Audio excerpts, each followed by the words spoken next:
মানে জুসের মতনই করে করব, কিন্তু আমি এখানে দেব ছোলার ডাল।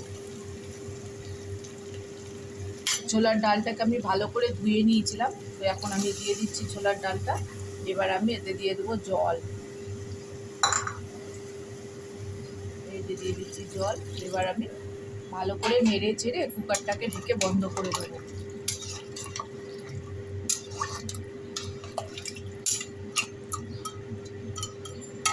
ডাল দিয়েছিলাম বলে আমি আরেকটু জল দিয়ে দিলাম, জল দিয়ে আমি কুকারটাকে এবার বন্ধ করে ছেড়ে দিচ্ছি।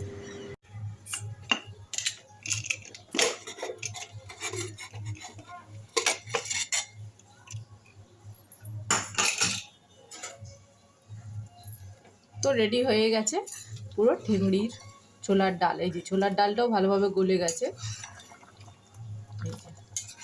এবার আমি একটু ফুটিয়ে নেব, ফুলে হয়ে যাবে। গরম মশলা